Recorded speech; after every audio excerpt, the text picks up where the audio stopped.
an acknowledgement of the country that I'm on, which is currently Wadandi Noongarbuja here in Western Australia. I'm all the way over on the other side of the country from where I was in Meliadora, but the folks there are speaking to you from Jajawarung Jara People's Country. And as with all country in this land, otherwise known as Australia, sovereignty has never been ceded, and it's important to recognise the First People and to pay respect to the elders past, present and emerging, because I mean we definitely still live with the benefits of the custodianship that has happened in this country for tens of thousands of years. And so it's the hope of permaculture that we can all learn to get back to a place of balance with our natural world and our life supporting systems of this country, and sort of reconcile these ideas that have supported civilizations and people for millennia into a modern context. And that's sort of what we're heading towards today with the Our Street and Stories from the Future launch. And so just as a bit of an acknowledgement from anyone watching, we have Artist's family also watching from Jara country.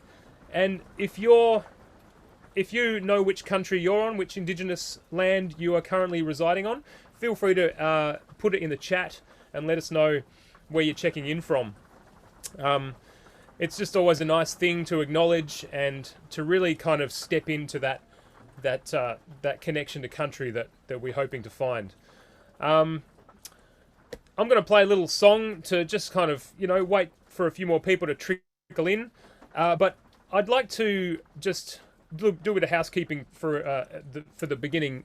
Let you know there's a chat bar. You can check in and kind of have a little bit of conversation and throw some ideas around and talk to people in a casual way. There's also a Q&A box where you can ask questions to our panelists.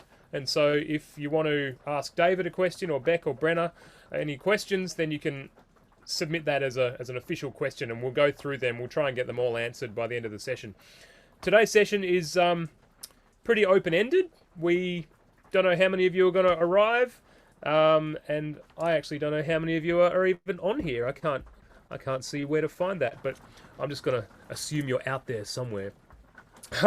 So if you do have any desire to guide this session in any way that you want to get something out of it, then please send us your suggestions in the chat.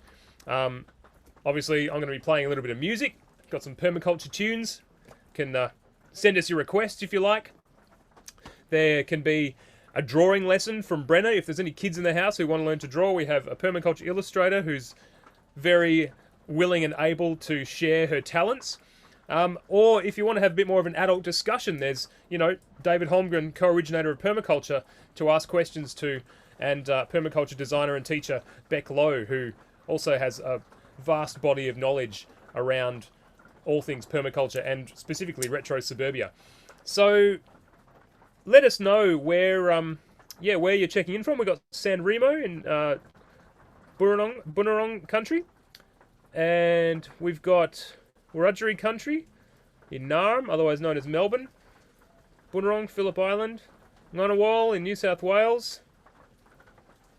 Awesome. Yeah, thanks for checking in.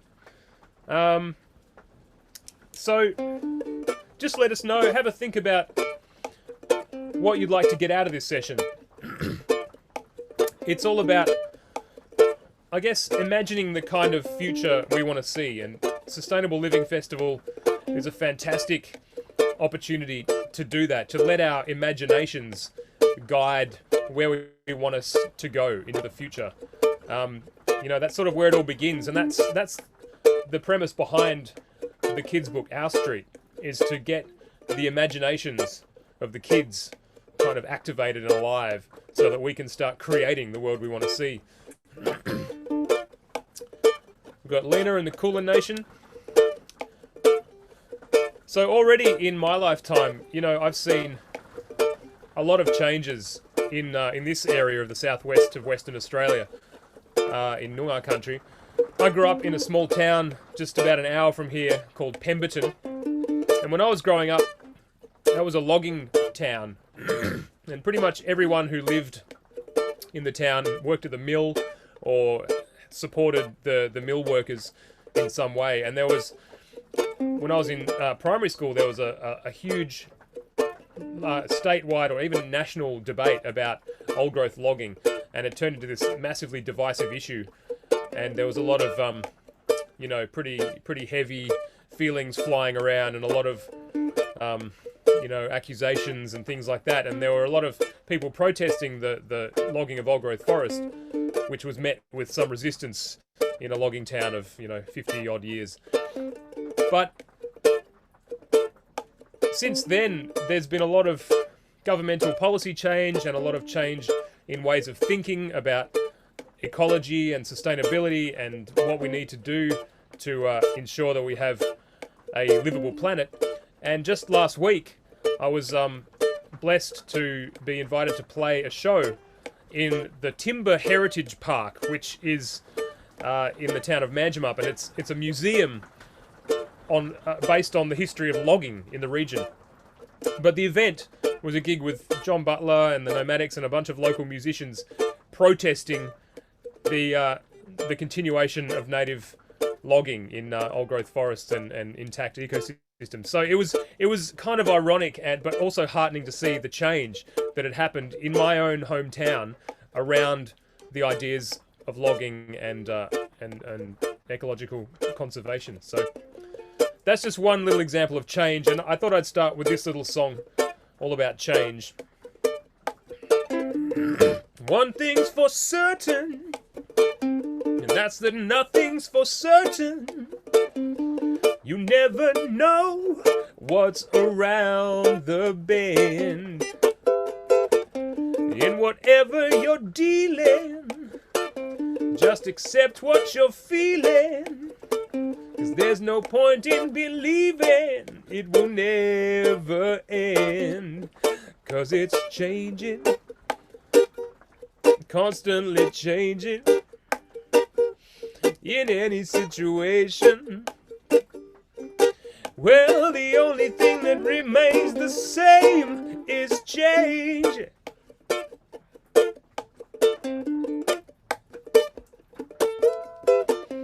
Like a change in the season, change is there for a reason. Can't stop ourselves from moving around the sun. And there's no point in complaining if it's stormy and raining like it is right now in Margaret River. Just gotta get an umbrella and go play in the rain with someone, yeah, because it's changing. Every moment changing. Sometimes there's not much you can do. And no matter who you are, you've just got to be cool with change.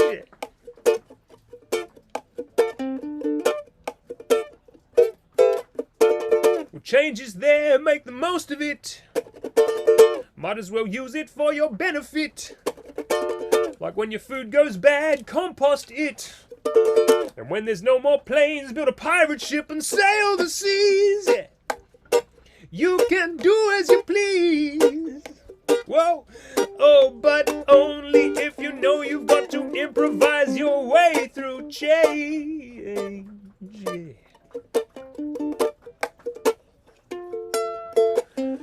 Now, even if you keep very still, be guaranteed that nothing else will. No.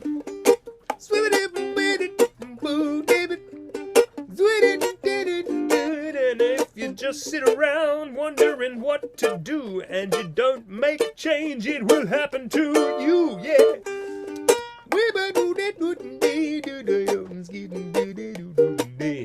'Cause we've got small change and big change and a bit of loose change.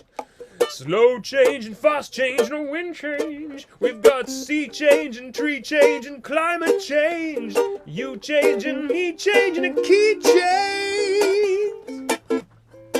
Ooh.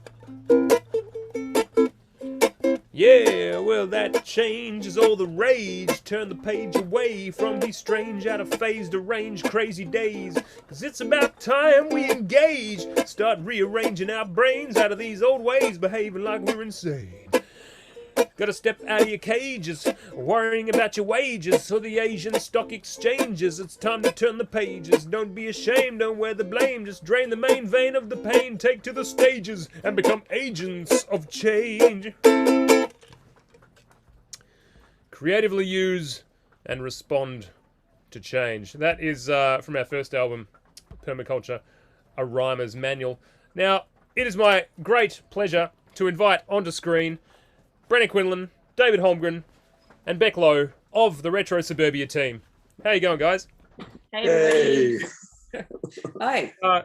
Bizarre to be seeing you from way across the country when I was literally in the same room as you just a few weeks ago. Yeah, we're still here. Good. Now, Beck and David, you wrote this little tome here, Our Street, as a way to communicate a bit of an imagination of a future for kids living in suburbia. But that came from this not so light on tome, Retro Suburbia, which is a bit of a hefty number, kind of going more into the nuts and bolts of how to do that in an urban context. Now, what, Dave? Maybe just in the beginning, and again, I just want to remind our viewers that we can really drive this any way you like. If you have any questions, please chuck them in the Q&A box. And if you want to chat amongst yourselves or give any suggestions, please feel free to type your chats in. We'll be monitoring them. But I thought it'd be nice to start with a little bit of an overview of where Our Street came from. Or, for a start, what is Our Street?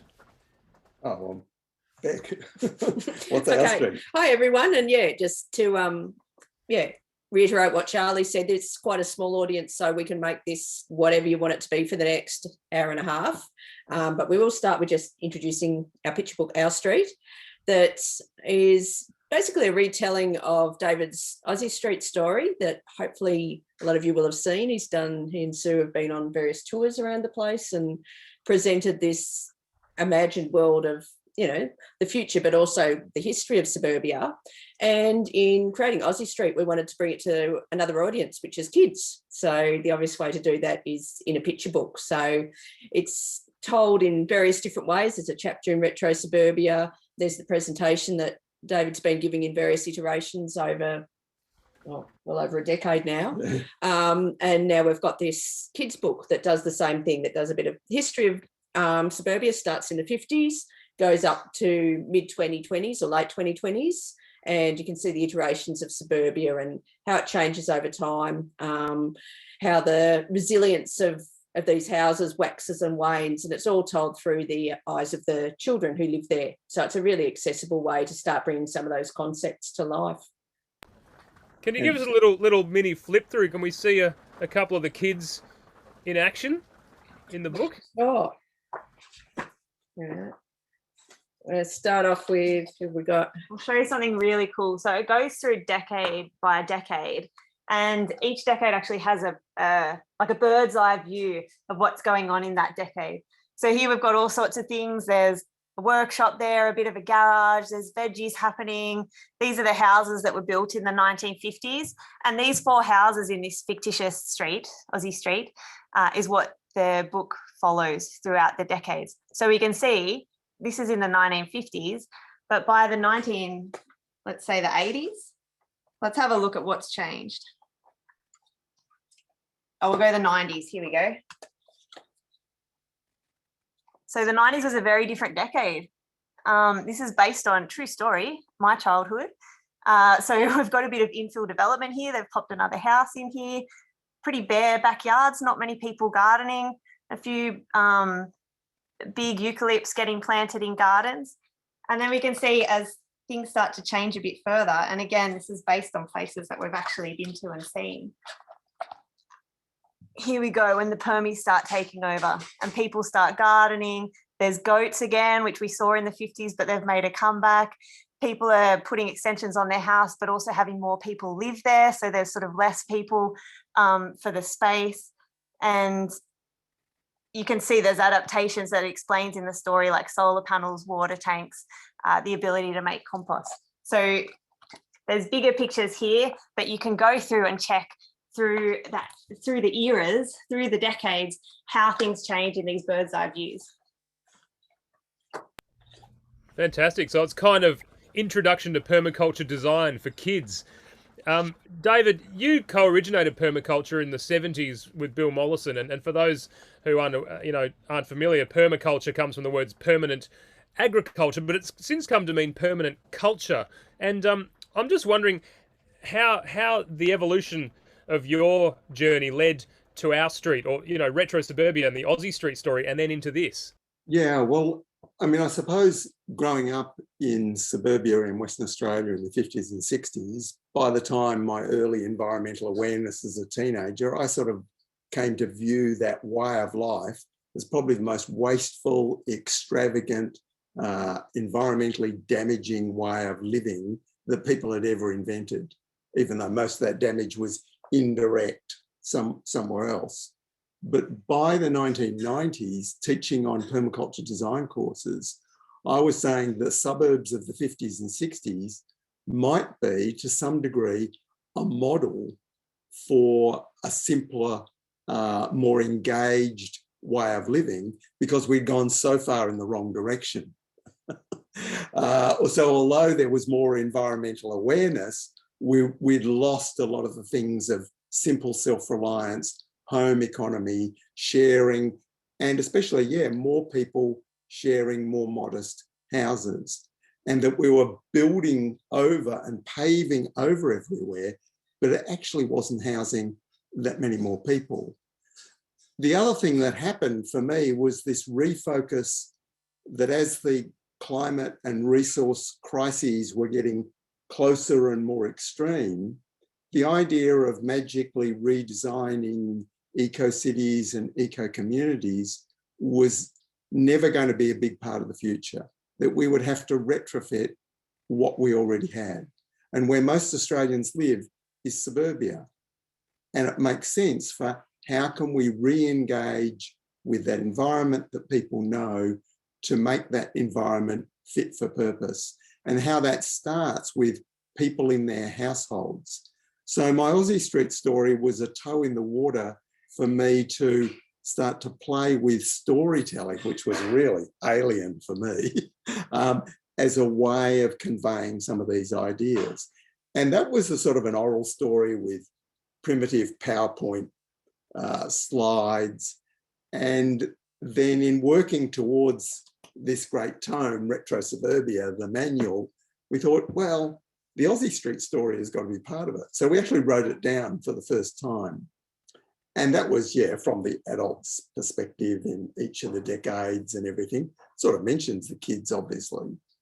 And that sort of created this stepping stone that led to Our Street, that what if you told the story from the point of view of the kids in the street? And that's kids who are kids, that were young, older than me now, right through to current kids and future kids. So that's the sort of the backstory of how we sort of got to a picture book, and of course Brenna had already done the beautiful illustrations in Retro Suburbia and the redrawing of those plans that she quickly showed in Our Street.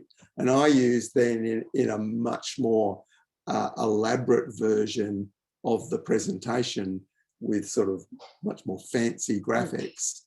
And then they became the basis of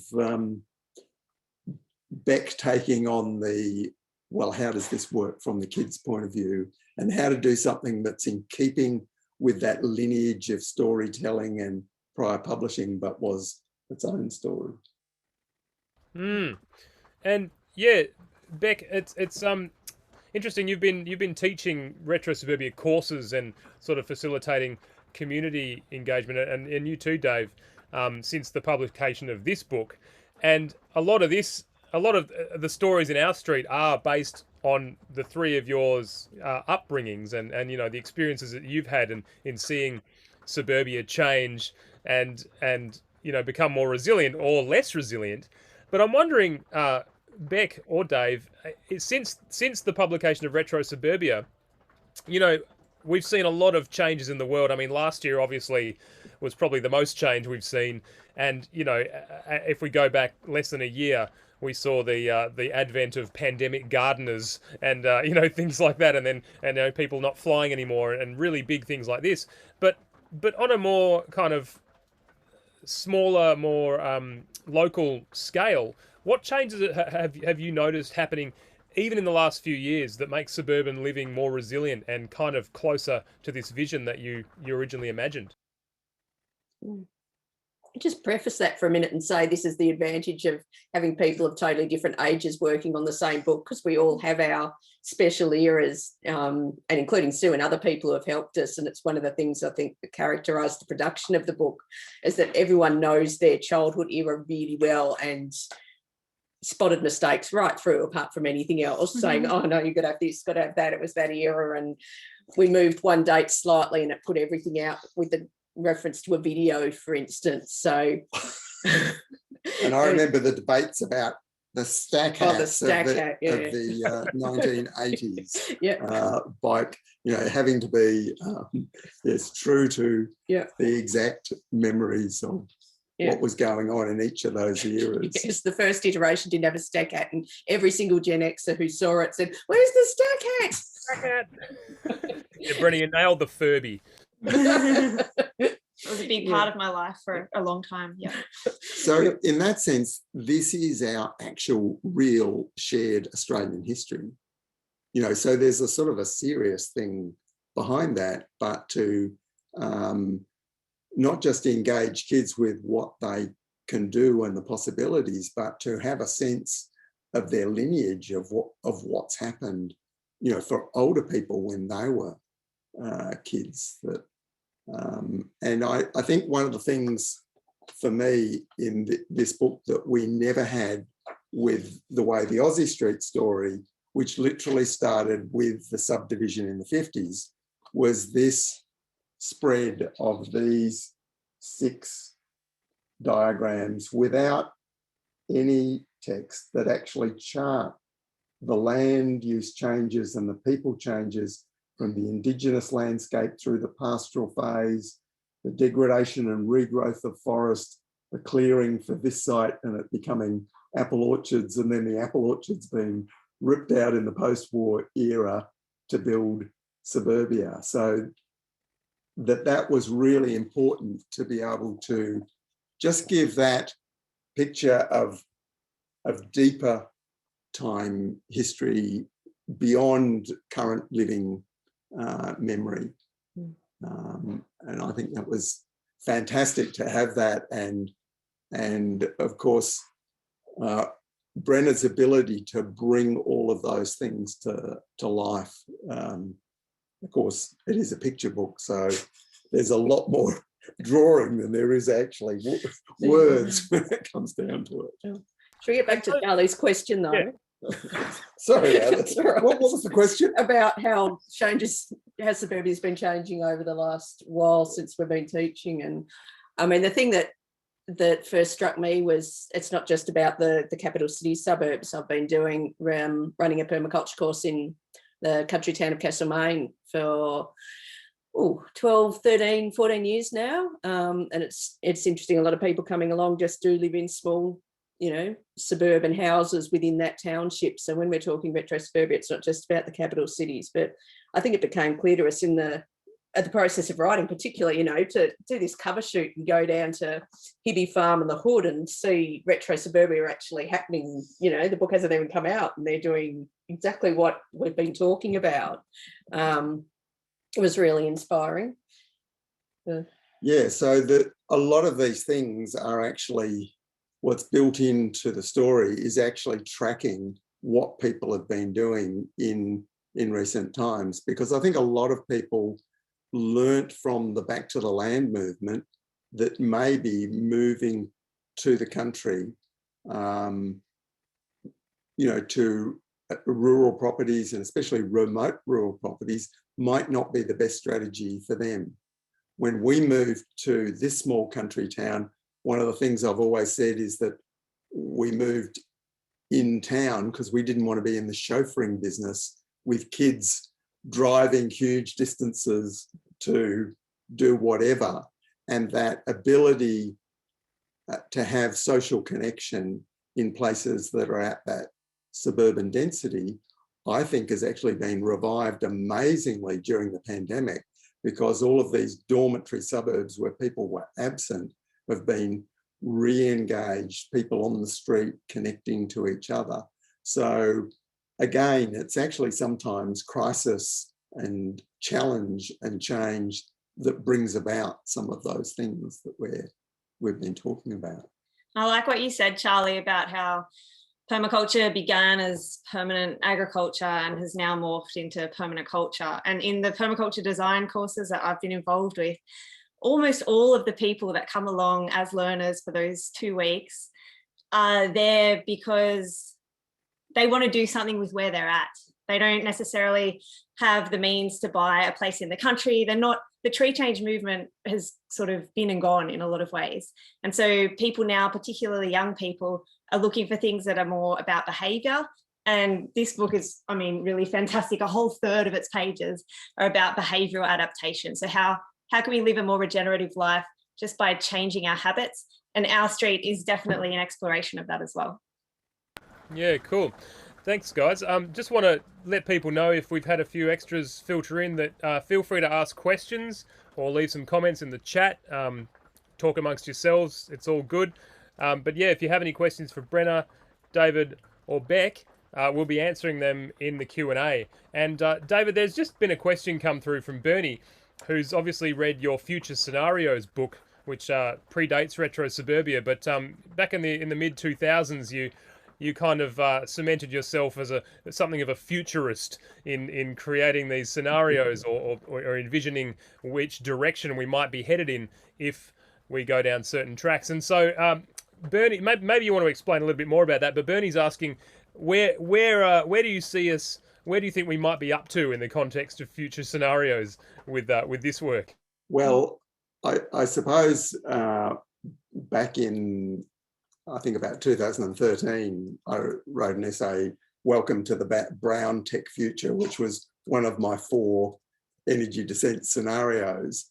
And that was a world, determined by that framework of rapid onset of climate change and relatively slow depletion in the fundamental resources that sustain industrial society, primarily oil.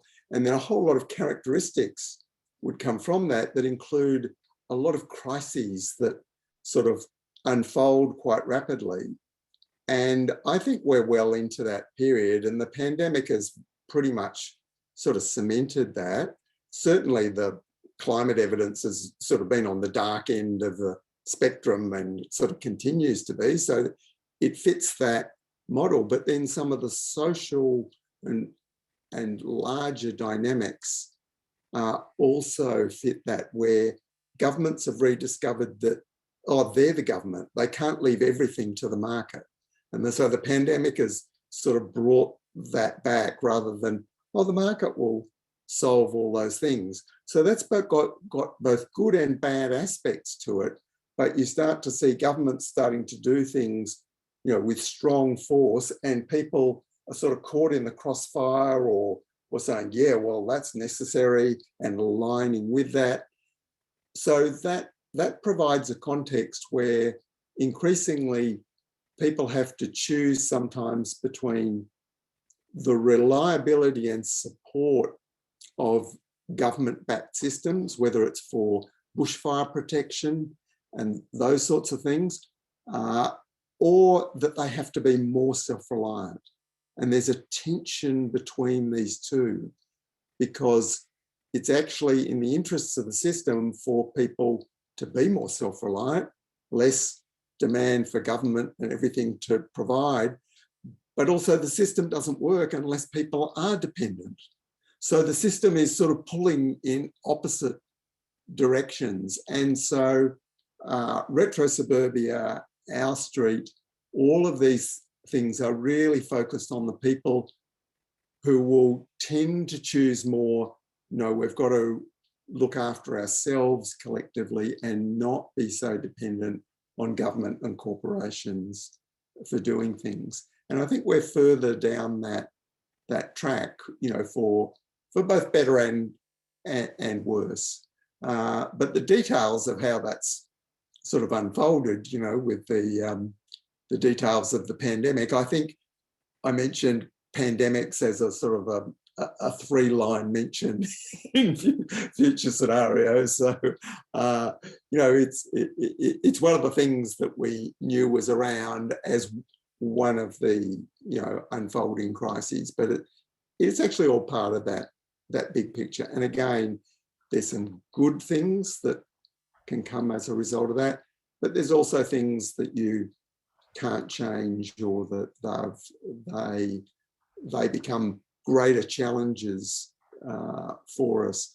But what has been very clear is that the ideas in this re-engaging where we live and taking back the power of the home economy has become really clear for a lot of people. And so there's been a huge increase in interest in retro suburbia and all of these ideas as a result. Mm. And so how did the idea of Our Street first get hatched? I mean, you obviously started with the Aussie Street story in retro suburbia, Dave, and that was a bit of a synthesis of these ideal future scenarios, maybe I think Beck came back from Western Australia with an idea, as I remember it. Yeah, so talk us through that, Beck. Where did this idea to do a kids book come from, and how did it first hatch in your mind? I don't know. It's been floating for a while. There's no one particular time we had been talking about it. But the Western Australia incident was probably our push along that I was running a workshop in Western Australia, and one of the participants, Ollie, was really pushing for it as an educator of children, and that was sort of the push needed. And then that summer I sat down and wrote the story, and had a great time writing the story. The hard work started later. And yeah, since then heaps of people have contributed and things. So yeah, I feel like it's like retro suburbia. It's almost a community project in the amount of input we've had, and the comments and the support we've got. Yeah, great.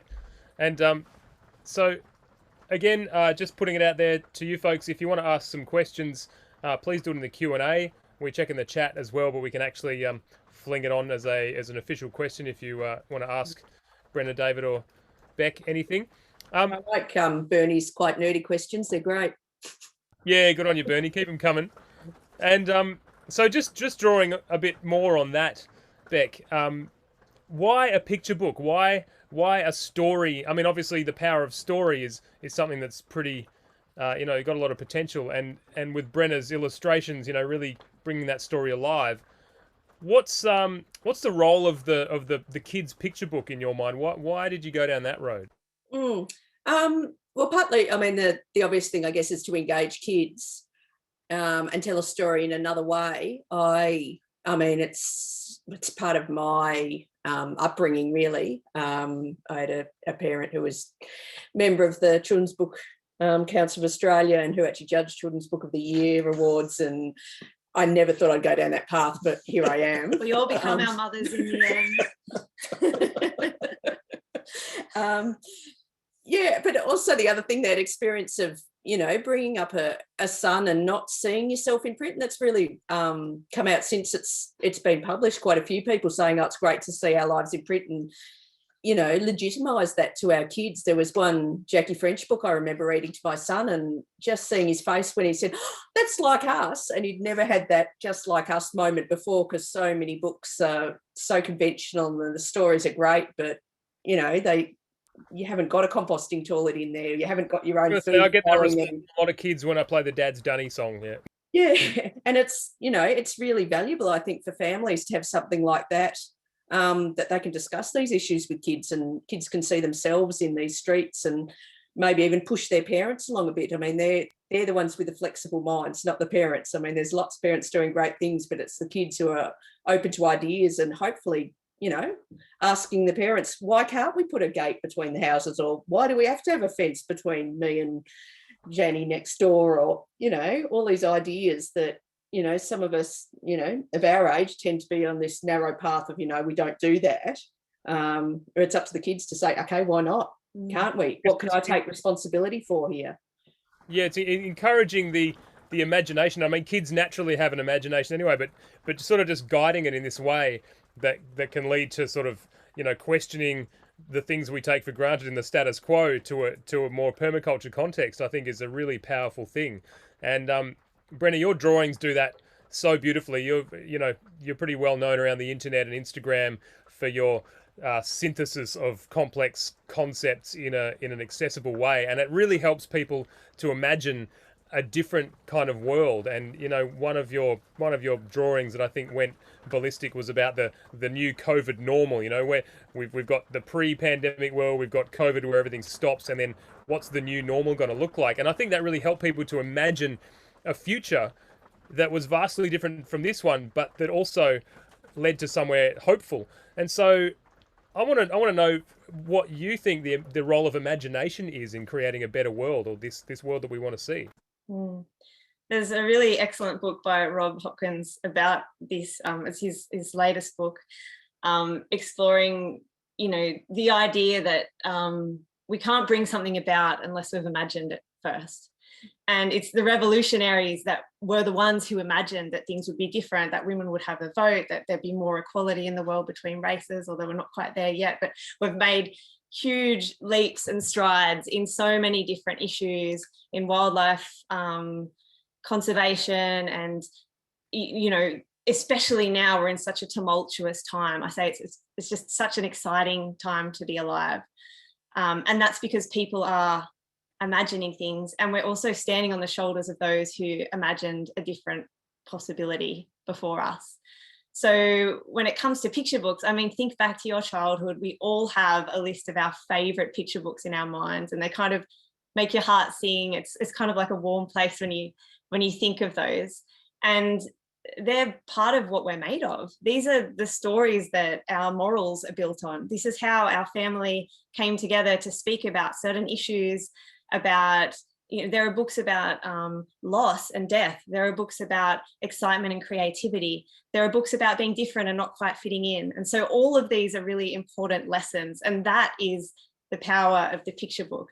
It brings about an opportunity to engage with new ways of seeing things. So we've encapsulated that in Our Street. You can see that the kids in this street are really engaged. They're a product of their era. So for those who just came in, the book Our Street kind of goes through 4 households in a fictitious Australian street through each of the decades, from the 50s all the way up past today. And we get to see the changes that happen there. So we're actually seeing, I guess, the product of imagination in process. The other thing that's really interesting about picture books is that when we combine images, and most of us are visual learners, most of us, we all as humans process images much more efficiently than we do words or text. But when you put words, when you put text and images together, or in video, you put audio and images together, we supercharge our ability to process complex information. So a picture book has both the story element that we find really engaging. We are people who used to pass down all of our information through story, and you layer visual images on top of that, which is our primary way of engaging with the world. It means we're creating this all-encompassing experience, and the morals in this book shine through. This book is about possibility. It's not prescriptive. It's about what things could we possibly achieve given the circumstances, what's easy, what's fun, what's vibrant, what's regenerative, what's a way that we want to live. So I'm hoping that the goal of it was to inspire this creativity, this creative problem solving in the kids and the families that read this book. Yeah, and I guess it really just helps also dispel that myth of the fact, you know, that you need to live in the country or on a big block of land to do permaculture. Even people who are aware of the concepts of permaculture you know, this kind of thing, sometimes hit the barrier of like, oh, but I don't own land, I don't have, you know, a massive farm or something like that. So, you know, I guess it's driving home this idea that suburban living can be more resilient, sustainable, and fulfilling in an uncertain future. And Bernie again has just commented that he visited Minneapolis years ago and drove around many suburban lakes and was really taken aback that no house block had boundary fences and the gardens are all visible and taken care of. And I'm wondering if you can think of any other examples of this, even in a small neighbourhood that you've seen in Australia or elsewhere, that this imagination is really starting to become manifest. You put that in the chat too, if anyone out there's got suggestions or comments. Yeah. If anyone else has any examples, we'd love to hear from them. Also, there is the Facebook group, the Retro Suburbia Facebook group, where people share examples of this from their daily life. So you're welcome to join that as well. We'll put the link down. Everyone sharing in the chat, you can actually change it from panelists so that you can share with everybody, because we're seeing some really amazing things come up here on the chat, but it's just shared with us. So share it with everyone else as well. That'd be great. Oh yeah, thanks, Bren. Yeah, I think that other question that I think the book stimulates is for kids to ask their parents and their grandparents what it was like when you grew up. Because this is this sort of step into history and seeing how things were different, and that helps imagine how they will be different in the future too, and that we can actually pick and choose from a whole repertoire of possibilities. We are not just constrained by some instantaneous, present moment. So connection to the past and imagining the future is a sort of very powerful place to stand. And I think Our Street illustrates different people in different ways, including renters and even squatters and people in all sorts of different situations participating in that story.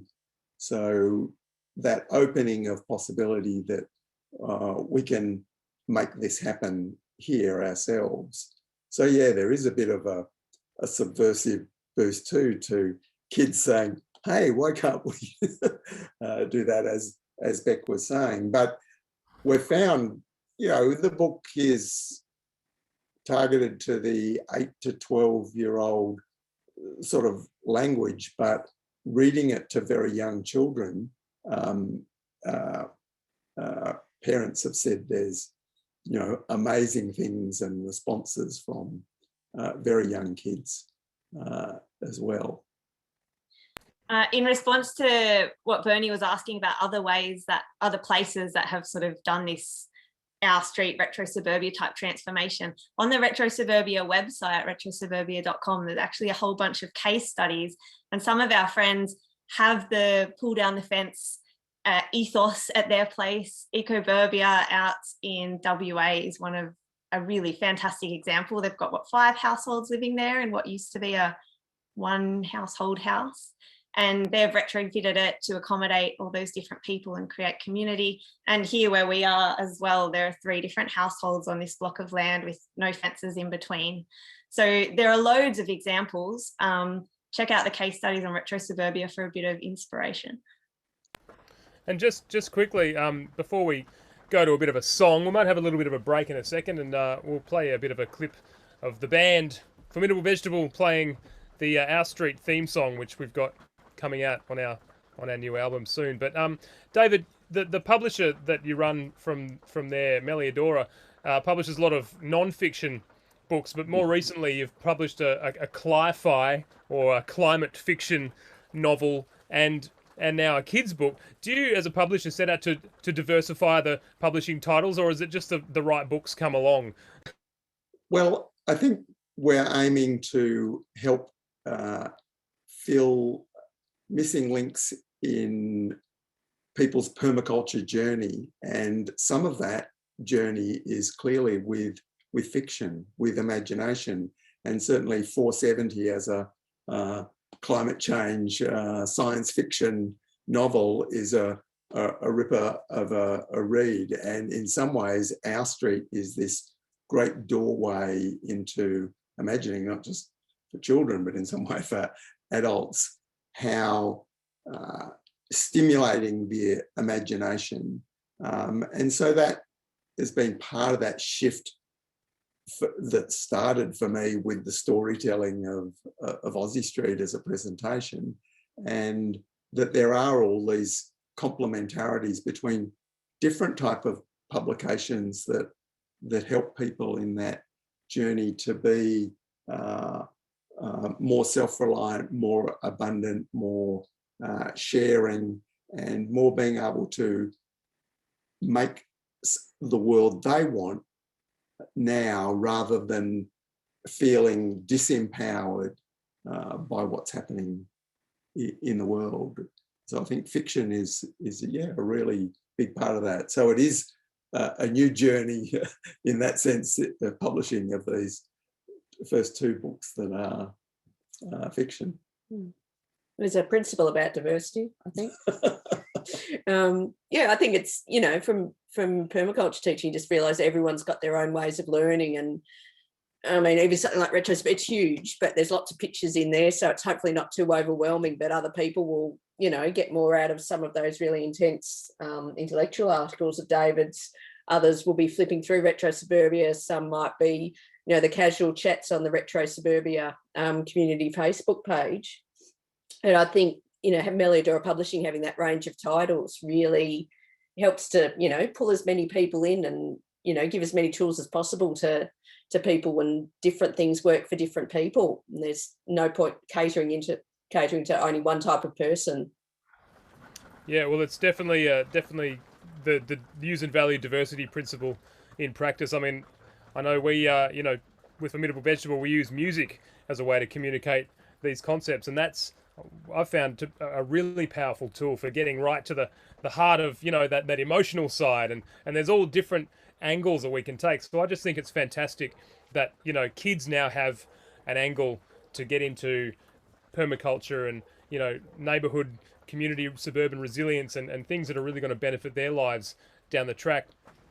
I was inspired by the book that was inspired by the other book that was inspired by your previous presentations. And we actually wrote a song based on Our Street, which we're going to be releasing as part of our new album, Garbage Guts, which, thanks to Sue for the title, it's going to be coming out in April, and I'm pretty excited about it, actually. Last year, I spent a lot of time in this truck parked up at Meliodora recording and coming up with new songs. And so this song's going to be on the new album, and we've made a beautiful little video clip that's also going to be released in April in the local neighbourhoods of Daylesford. But for now, I thought we'd just fling to a little clip of Formidable Vegetable playing live on the Tea House veranda from just a few weeks ago at the Our Street launch. So here it is, folks. Our Street. You saw it here first. We'll be right back. Ask your questions, and we'll get to them very soon.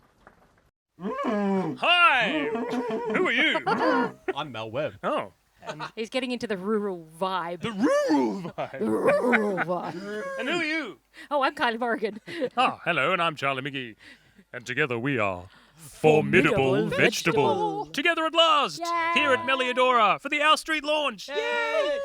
And for the first time ever, on stage, live, I hope, yes, last time I checked, we're going to play our brand new Our Street song, written specifically in honour of the new book, Our Street, which I hope you're all going to read because it's really good.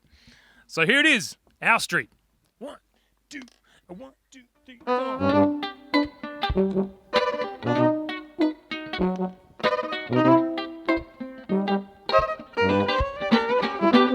Our street's a radish neighborhood. We planted every seed we could, so it would let us turn up all the bees.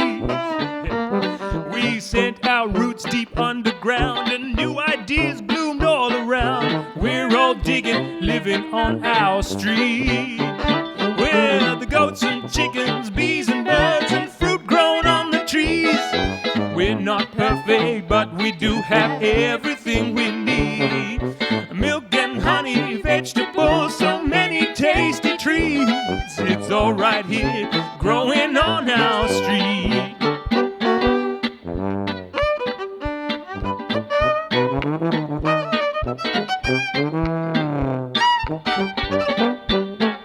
Well, we started off by baking bread and turned out baking bricks instead. The chickens reckon we're out of control. Fixed up old and rusty bikes, now we cycle where we like. Getting by for free is how we roll. With the goats and chickens, bees and birds and fruit growing on the trees. We're not perfect, but we do have everything we need. Milk and honey, vegetables, so many tasty treats. It's all right here, growing on our street. Well, our garden's now immense, 'cause we pulled down the fence. Well, that might sound intense, but we're friends with common sense.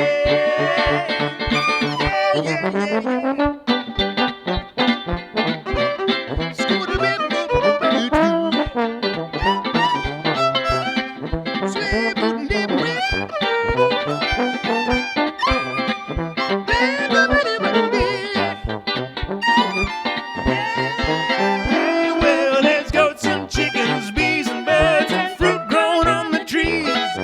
We're not perfect, but we do have everything we need. Milk and honey, vegetables, so many tasty treats. It's all right here, growing on our street. Hey, well, the goats and chickens, bees and birds and fruit growing on the trees. We're not perfect, but we do have everything we need. Milk and honey, vegetables, so many tasty trees. It's all right here, growing on our street. Well, there's so much goodness growing on our street. Well, so come on and let's all grow it on our street. Yay! Thank you. We'll see you soon. Woohoo! Hi everybody, so we're going to learn how to draw one of my cartoon characters. As an artist I have two styles. One of them you can see in our street. So this is a more realistic style, and the other style you can see in the action cards. It's a more cartoony style, which I love because it's so expressive and it's really fun. So this is the style we're going to focus on today. What you'll need is a pen or a pencil and a piece of paper. Grab your paper, and in the middle you're going to draw a big circle. Inside it we're going to write illustrations with Brenna. Now, if you're not into writing, that's totally fine. I'm going to write things here so that we can use this as a reference later on. You can just participate in the drawings if you want. So in the top left-hand corner of your page, what we're going to do is learn about the visual alphabet.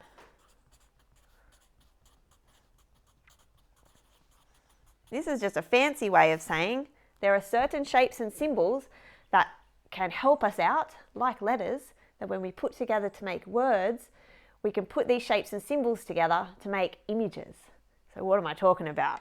Well, up in this part of your page, I'd like you to draw a dot, then draw a line, then draw an arc. These are three of our visual letters. Underneath the dot, we're going to draw 4 lines, which makes a square or a rectangle. We're going to draw 2 arcs, which makes us a circle, and 2 lines and an arc, which makes us a teardrop. Now, with these 6 symbols, with these 6 letters of the visual alphabet, we can draw almost anything. So what do I mean? Well, let's take one of these images. I love these little tree saplings here. These 2 people are about to plant a tree. So let's try drawing one of these. What we need is a line, a line, a line, and a line to make a rectangle. Then we draw another line and our drops, line, line, arc, line, line, arc. And here we have it. Wow, that's a great little sapling. So people aren't just made out of lines and arcs, are they? Well, they kind of are, but they have faces that have expressions. So for a quick look at faces, let's have a go here. Faces. In this part of your page, I'd like you to draw 3 circles. Doesn't matter if they're not perfect. Faces have a thing called proportions, which basically means if we draw a line in the center of our 3 circles to cut them in half, we place the parts of the face, the nose, the mouth, the eyes, around that line so that it looks right. So in my characters, I put my eyes just on top of that line. Same with the nose and the ears. So we'll do that for all 3.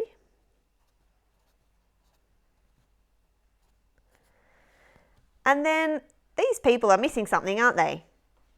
The mouth and the eyebrows are what give people their expression.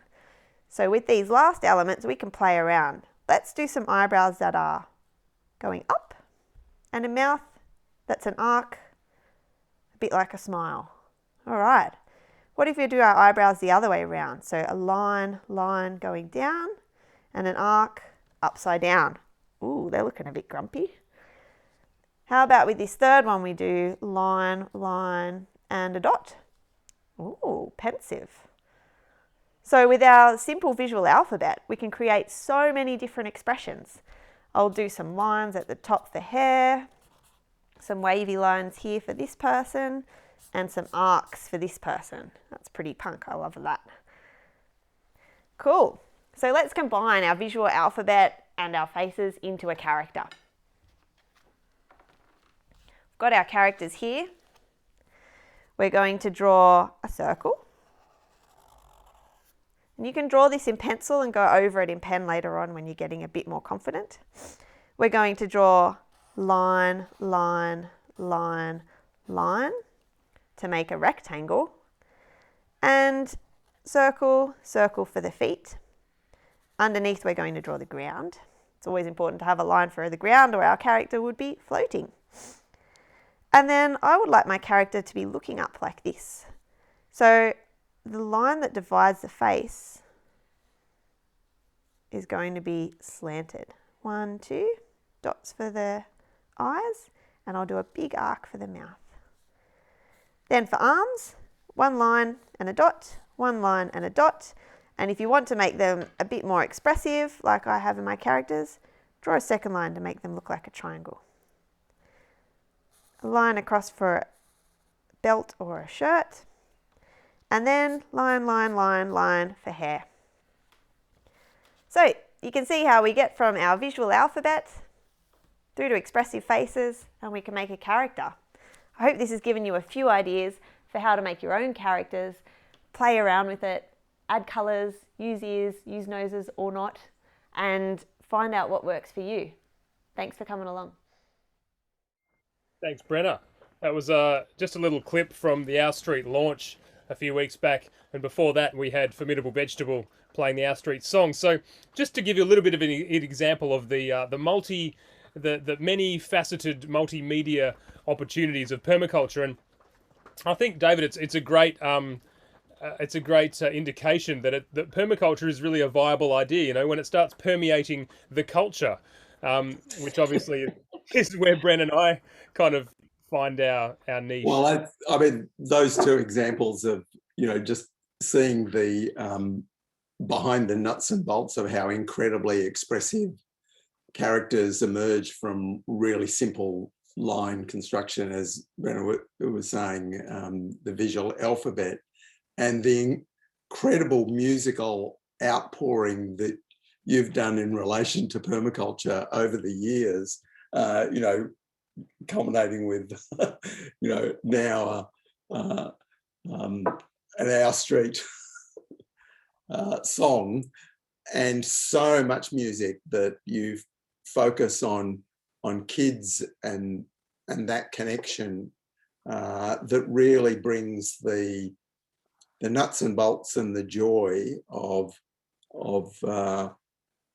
permaculture way of thinking and making it really accessible and direct. And yeah, that all levels of culture, that these things become, as Sue says, a new lived normal, and that it actually, I think that, as Beck was saying about seeing ourselves reflected in art through story, is that reinforcement to be a bit more edgy, to create your own reality, choose your own adventure, rather than just accepting something that's sort of delivered pre-packaged for you. And it goes both ways too. I mean, you know, the joy of art and music, it's just that's the yield. You know, that's obtaining the yield of permaculture. You know, you can't. Permaculture is not just all about digging holes. I mean, if we just did that, then who would want to do that? You know, it's got to have this whole picture around it. So, you know, stories for kids, I feel, is such a powerful part of this bigger pattern that's been kind of emerging over the past 30, 40 years and beyond. Of course, permaculture is itself a bit of a collaboration between traditional and indigenous cultures from around the world and societies with this huge body of knowledge that has just been put into a more modern context. So, you know, I think this is just a fantastic next step in that story. And Beck, I was, or any of you, if you want to go a little bit deeper for the crowd out there who haven't seen the book, maybe would anyone be up for having a little bit of a read through of a couple of pages, just so that we can get a bit more of an idea of the meat and veggies in our street? Sure. Yep. Everyone out there, let us know what you want. Again, yep. Chuck your questions in the question box, or send us your comments in the chat, and we'll get to them as soon as we can. Yeah. So I will while we wait, but yeah, please pop questions in. I think we have got one still hanging from the first part that we'll get to. I'm just trying to work out which era. Which era? I think we had it open on probably when the first permies start moving into the street, which is the end of the 2000s. And at the time the permies don't actually have kids themselves, or they have a couple of babies themselves, but it's Jessie next door who actually gets to explore this permaculture place that's quite different to what he's experienced when he has, you know, the rented family. So it starts, Dad, my brother Ethan and I never live anywhere for very long because we have to keep moving out of rented houses. This is one of my favourite places to live, not because of the house, but because of the neighbours. In the house next to me and the next one along, there's always people doing cool stuff. There's 6 grown-ups and 2 babies called Rihanna and Jake. When I go over there, they let me help. Rihanna's dad, Ollie, grows vegetables for customers who pick up a veggie box each week. He's teaching me to plant seeds and grow seedlings. They have chooks too and fruit trees. I like sitting in the trees and eating the fruit when it's ripe. It's so much yummier than the supermarket fruit. Rihanna's mum and dad have a bike that they ride together. They call it a tandem. Rihanna has a little seat on the back. When Dad, Ethan and I go somewhere, we just go in our car. Dad drives us to school and picks us up from after school care each day. And on Saturday mornings, we drive to the supermarket to go shopping. Dad says the tandem's silly and he won't eat the fruit they give me, but he does eat the eggs. I haven't told him about their toilet though. I think that would freak him out. It's outside in the greenhouse and you flush it with a cup of sawdust rather than pushing the button for water. Ollie says it saves water and it's full of good things for the soil. Ollie told me there used to be a very big tree in the backyard of the house where Jake lives, but they cut it down and built some extra rooms. They used the wood from the tree to make a trellis to grow grapevine for shade and fruit. One day when I went round there was a lot of banging and laughing. They were pulling down the fence between the houses. Ollie was really happy as he could bring compost to his veggies more easily. They put in a water tank and some nut trees where the fence was. There isn't a fence between our house and the house behind us either, but we don't know the people who live there. I only see them when they walk past with their dogs. And then we can see a little map of those 4 houses as they are. With Jesse's notes about what's where. Yes, including his boring garden. He says he can't eat anything from, but the nice people who live in number 1. Okay, we're getting questions in. Yeah, so Bernie's got a question about going outside of the block boundaries. Now, Dave, I know this is something that you're passionate about, and Meliadora being not just within the cadastral boundaries, but out into the commons. What sort of I suppose that's gone into a little bit in our street, but what are your thoughts on retro suburbia and beyond the boundaries? Yeah, well, right from the beginning in the Our Street story, who is it going down and collecting fodder for the goat? Dino, and the kids, of course, playing in the creek and all of those things of kids occupying the common, occupying the street, playing cricket in the street. All of that need to re-inhabit our landscapes rather than being confined in our spot or getting in the car and zipping off to somewhere else is definitely a part of it. And of course, the biggest sort of example of that already exploding across Australian suburbia is Verge Gardens, perhaps more in WA than just about anywhere in the country, that of people, oh no, it just doesn't have to be, a bit of grass and a tree that the council might have planted or might not have. It can be inhabited, reoccupied, and that since that sense of people, that's a bit of public land that people are sort of responsible for looking after. That is a stepping stone into, helping look after a bit of public land or a bit of neglected land, and that those things are more possible in suburbia than they are in higher density cities, and they're more possible in country towns and our regional centres than in the capital cities, because there's often less regulation and there's often less money that the councils have got to manicure and manage all that. So it's sort of a bit more up to the residents anyway. So we've very much lived in that realm here at Meliadora for 30 years and building on a much older lineage of that the locals always managed the common land. The council didn't have the resources to do it. So that's very much part of these stories. And as far as influencing the councils, going the opposite direction, that was the other part of Bernie's question. I mean, we've got examples such as Urban Food Street in Budrum in Queensland, where, a bunch of neighbours got together and planted out their verges with edibles and bananas and food forests, and that actually became a local tourist attraction. And I think there was a bit of resistance there, but some other councils have actually adopted that as policy since grassroots communities have come together to do that.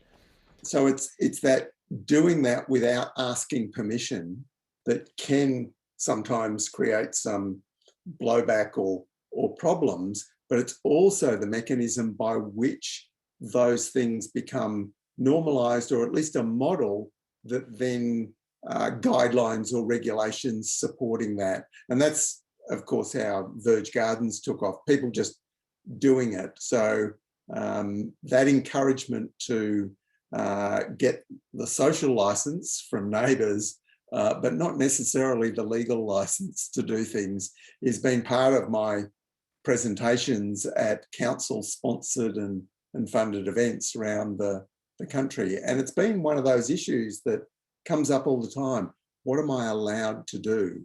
And I think playing with that in a small way, in a socially responsible way, is a big part of how we do these things. And we've definitely built that into the Our Street story with both historical examples and current and future ones. Yeah, and I think that part that you just read, Beck, about, we love living in this neighbourhood not because of the house but because of the neighbours. That really kind of hints in at the social license, at the community resilience that comes with working with people. And it's that second permaculture ethic of people care, I think, that is the really important factor in all of this. And so I'd like to just, sort of wrap up with a little song. We'll come back for one more bunch of questions if you want to think of some last things to ask our panel here. And but first, I thought that just led beautifully into this song from my first album, which is based on David's book, Principles and Pathways Beyond Sustainability, Permaculture, the hefty tome of permaculture principles that predates Retro Suburbia. And this is about the principle of, what is it? Get together. Integration, that's it. Integration rather than segregation. And I came at it from a people care angle because, if we really want to create these resilient systems in the landscape, we need to create resilient systems within our human interactions as well. So this one's all about that. I see you there on your own. And I don't know what you're doing all alone. There's not enough time in this life to be wrapped up in your own thing, just doing your own thing. Yeah, I said wrapped up in your own thing, thinking about your own thing.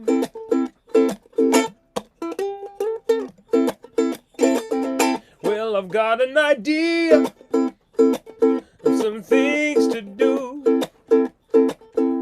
but they'd be 10 times better if I did them with you. So come over here and we'll make them happen with a bit of inspiration and collaboration. Let's get together.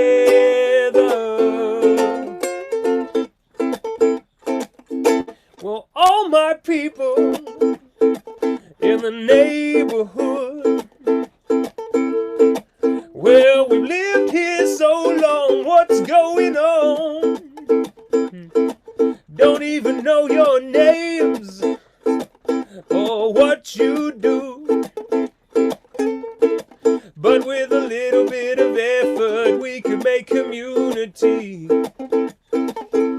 Yeah, with a little bit of effort, we can make community. Yeah, let's get together. Let's get together.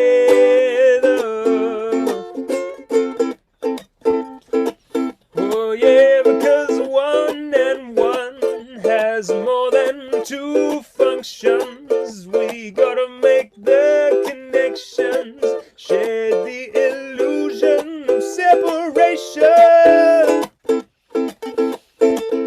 Well, everyone living on this land, yeah, we can make light work if we give each other a hand. Doesn't matter where you're from or who you are. Well, we just need some integration, no more segregation. Yes, yeah, we need some integration, no more segregation. Yeah, let's get together. Well, let's get together. Yeah, well, we need to get it together.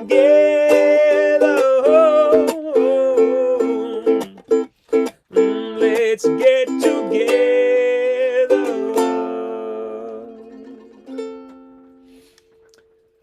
Thanks very much, folks, for joining. If you have any last questions, thanks, Brenna, David, and Beck, for being our wonderful panelists today. You want to talk about mowing, David?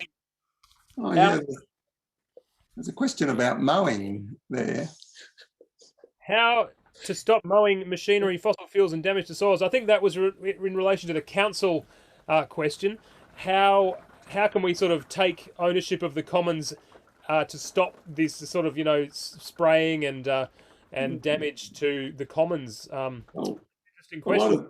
a lot of that is with, we can say we need to re-ruralise our residential landscapes, and mainly that's through reintroducing the natural alternative to mowing, because grass is a pretty useful basic outdoor living space. Yeah, goats, sheep, and the smaller scale guinea pigs and rabbits, they're definitely part of the solution. And and obviously the long-held permaculture one of replacing a lot of mowing of irrigated grass by how much area do you actually need for that function, and what sort of perennial vegetation is an alternative to that. But they're still useful to have open green space to do stuff, whether it's at the house backyard scale or whether it's on the public scale. So I think that's part of the solution, but it's also part of recognising that that's harvesting surplus biomass, and a lot of us gardeners appreciate that surplus grass clippings to crank up the fertility and the organic matter in our gardens, and especially if we're on poor soil. So as long as that is sort of harvested and brought back into use and not buried in landfill and in the tip, and that you're not using fertilizers and excess water to grow that biomass, then the odd bit of machinery zipping over it, cutting it occasionally is not too extreme a use in some situations. But yeah, bring back the sheep and the goats. Bring back the sheep and the goats. And I've heard of a few trials, with varying degrees of success with integrating goats and grazing into the local council policy. So, keep pushing that, keep working with your local officials and pushing the boundaries, because really they're here to work for us. I mean, we're the people in the community, and councils are there to represent the people in the community. So, if you're into engaging in politics, then maybe that's something worth looking into as well. But getting back to what David said about, don't ask permission, I've actually heard that from council workers before, saying we really don't like people asking, because it means we have to make a ruling, and more often than not, they're happy to take over space. It costs them money to maintain spaces. So if we can save council a bit of money by doing our own maintenance, go out there and use the space in a productive way that's suitable for the community, then 9 out of 10 times it's going to really work. You might get the grumpy odd person in council, but you might as well try it first and see what happens before you ask permission. Push the boundaries, use edges, and value the marginal. Definitely. Well, look, Bernie, as our champion question asker, has one on Bernie. And I think, yeah, thanks, Bernie. Last chance for anyone else who wants to ask a question. You're very welcome to ask these guys anything. But an interesting interesting question about preppers. So I just want to know what the difference between permaculturists and preppers are, because there's a lot of talk about doomsteading and people prepping for some imminent catastrophe. But where does something like our street differ from that, and what's the vision of this versus the hole up in your hills with your cans of baked beans sort of scenario? Well, if we take away the sort of cartoon image of who are people who are prepping for disaster, to people thinking about what would the world be like if it worked differently. And we tend to think of that in terms of a wish list of, I would like it to be like this. And then there's the sort of thing of, is that realistic or whatever? And there's an element of that in permaculture, but there's also an element of, well, things change in ways that you don't control. We seem to have an extra participant here. In ways you can't control. Yeah.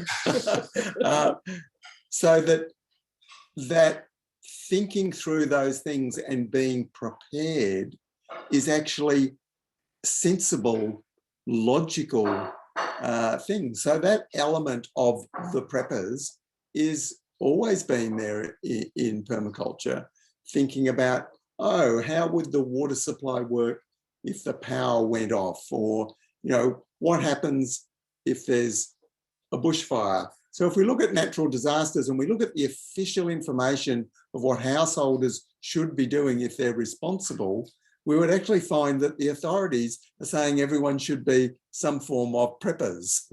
And certainly from a permaculture point of view, we're doing that, but it's a creative, more positive response to that.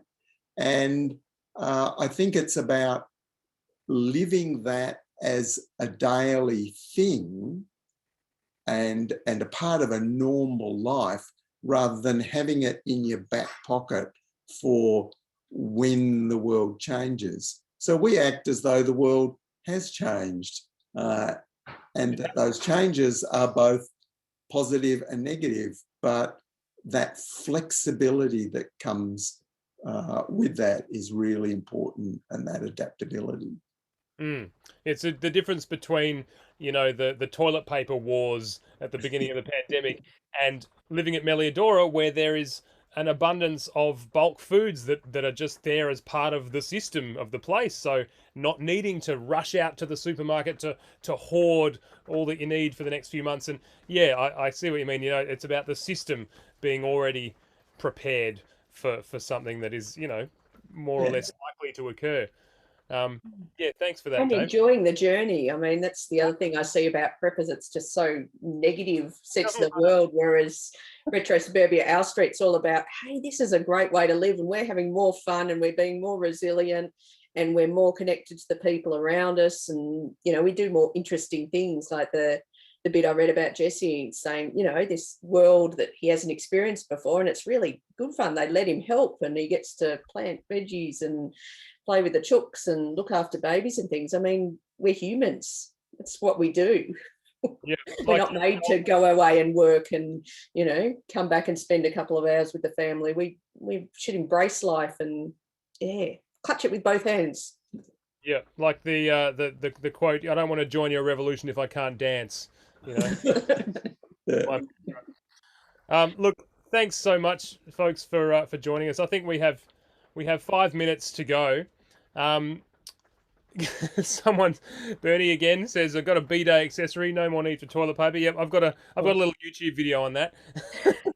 Or comfrey leaves. You don't actually need another thing to buy. There's really a solution, a permaculture solution for everything, I feel. But we are definitely highly encouraging any teachers or parents or homeschoolers to check this out, get a hold of it, and read it to your kids and read it to your adults. And again, it's the kind of book that you can read more than once. It's got so many layers, and the more you go back through it, the more you get out of it. So especially give it to your relatives, and you're worried about how their kids are growing up, or the world they're feeding them. Our street is a great stepping stone into a different world. Hope, and it's not out of reach. That's the other thing I love about this book, is that it's set in the very near future. I think it ends in 2030, so it really is the next decade scenario that's very feasible and very likely to happen if we take some simple steps.